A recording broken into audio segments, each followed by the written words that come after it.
Иска да ви покажа набързо как да ползвате темплейта, за да си направите страничките за манга конкурса на Aniventure Comic Con. Цялото нещо е много лесно според мен и мисля, че бързо ще се оправите. За начало е хубаво да си отворите самия темплейт в програмата по ваш избор. Причината, поради която отварям директно файла с темплейта, а не правя нов файл, е, че самият темплейт има всичките необходими настройки, като размери, резолюция, които са ви необходими за вашите файлове. В случай, че искате да си направите файла от начало, не забравяйте, че той трябва да е една идея по-голям от A5. Но за да няма обърквания, най-лесното е просто да си отворим темплейта, който сме си свалили от сайта на Aniventure и да си го запишем като нов файл, за да не си го загубим и може да си го кръстим страница 1 и да си изберем формата, в който искаме да работим. След като имаме готовия темплейт, може да си направим един нов леер, който да запълним с бяло, или от опциите на Photoshop да изключим тази опция да се появяват тези приятни квадратчета, когато няма нищо на дадения слой, защото просто ще е по-удобно да работим така. Ако вашата програма, с която работите, не прави такива квадратчета, този слой няма да ви е необходим, но в случая ще си го добавя и ще го заключа, просто за да не ми пречи. Слоят с темплейта ще намаля като прозрачност, защото не искам да ми пречи. Той има доста много детайли. Ако ви дразни това, че има толкова много елементи тук, това, което може да направите, освен че може да намалите неговата прозрачност, е, че може да го замените като си добавите няколко гайда. Това става, като кликнете в тази част с цифричките горе. Това е така наречената линейка, има такъв елемент отгоре и отстрани.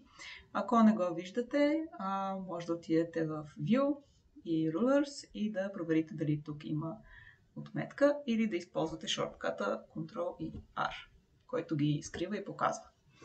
Кликвате в цифрите и драгвате надолу и виждате как се появява една черта и я поставяте там, където на темплейта са отбелязани различните елементи. В случая ще сложа гайдове там, където имаме ето тази розовата част.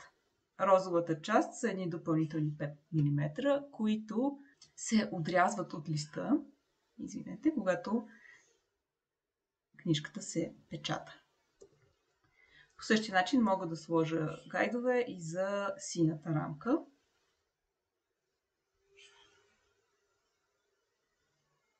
И може да видите, че дори когато изключа леера, тези гайдове се виждат и са малко по-деликатни и не толкова извождащи очите, така че ако предпочитате, може да си сложите такъв ориентир.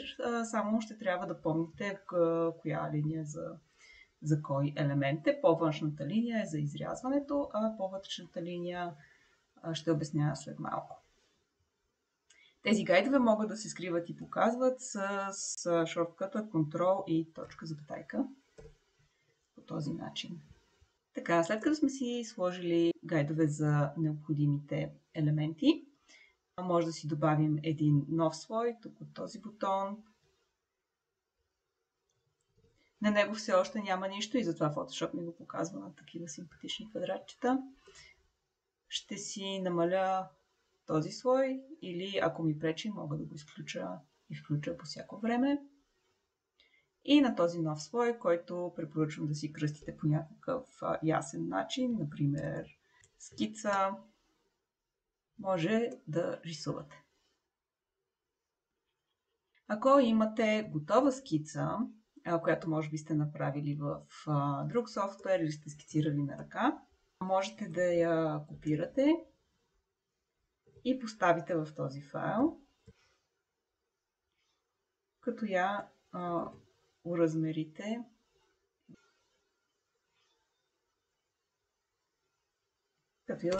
по страницата. За да не си размествате гайдовете по този начин, може да отидете на View, Guides и Lock Guides, за да ги заключите и да не може да ги местите повече без да искате. Тази скица, която поставих току-що, се опитвам да я подравня на синята рамка, която се вижда приблизително. Мога да намаля и нейната прозрачност и да сложа новия лер, който направих върху нея и да започна да си правя вече по-завършената рисунка отгоре на този лер. За да не се размества и темплейта, е препоръчително да заключите и него, за да не нарисувате нещо и да не го преместите без да искате. Когато сте готови с рисунката, не забравяйте да изключите слоя с леера, както и първоначални скици, ако имате такива, така че да остане само финалната рисунка, която сте направили. И не забравяйте, че рисунките за страничките, за вътрешните странички трябва да бъдат сиви. Затова ще отидем в Image, Mode и ще изберем опцията Grayscale. Програмата ще ме попита дали искам да слея всички слоеве, които имам. За сега не искам. И това ще направи рисунката ми черно-бяла и ще запази всички слоеве, които имам. Когато правите скицата си, използвайки този шаблон, трябва да имате предвид, както казахме, че последните 5 мм или ето тази розова рамка ще бъде отрязана, така че там не се слага нищо, което е важно. Не е хубаво да няма текст там. Всичкият текст е добре да се съмира в ето този син правоъгълник. Всичките балончета да са вътре, а всичките панели също да стигат до ето този син правоъгълник. Тоест, когато започна да рисувам, е хубаво да скицирам панелите си, така че да се допират до края на тази синя рамка. Всичките панели да се допират до нея. Това ще ни позволи, когато махнем темплейта и изкрием гайдовете, да получим страница, която има бяла рамка от всички страни.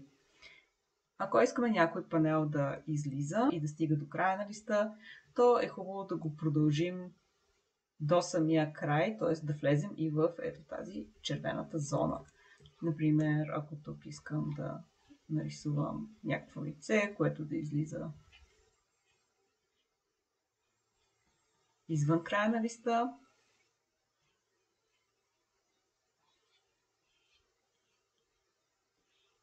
е хубаво да го направя така, че да стигам и до червената част на листа, а не само до тук, примерно, или само до тук.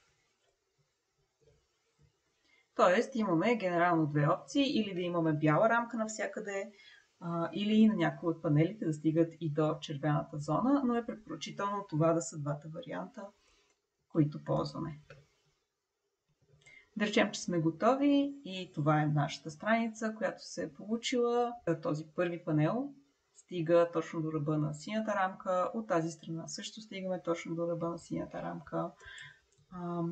Тук долу обаче рисунката изглежда, че трябва да продължи и в тази ситуация имаме два избора и можем да направим или линия, с която да затворим този панел и да изглежда, че приключва до тук. Или ако искаме рисунката да продължава до края на листа, да я довършим до края на листа.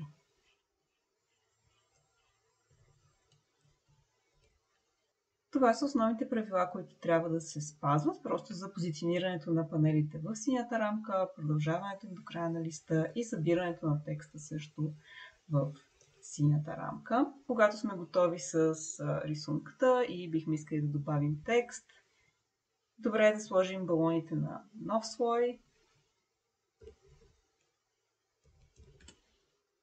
и бихме могли или да ги нарисуваме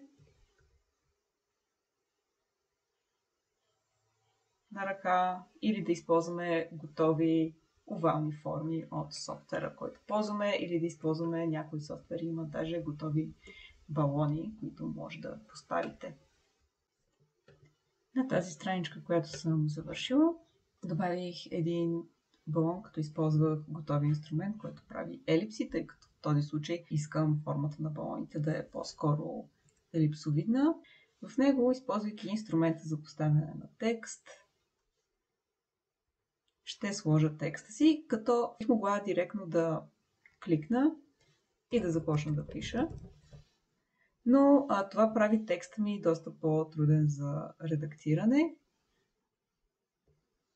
Вместо това, което препоръчвам е да кликнете и драгнете и да образувате такава кутийка, която да се побира в вашия балон.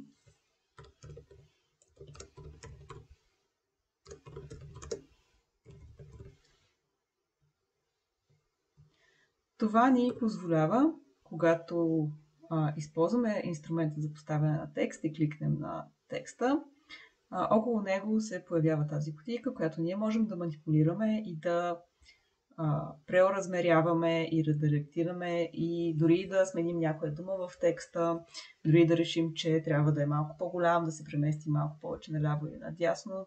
Това ни прави доста по-гъвкави после в редакцията.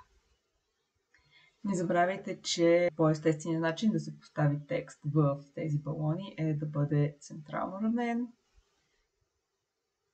и че изискването за шрифт е да използваме шрифта, който се казва Ирина.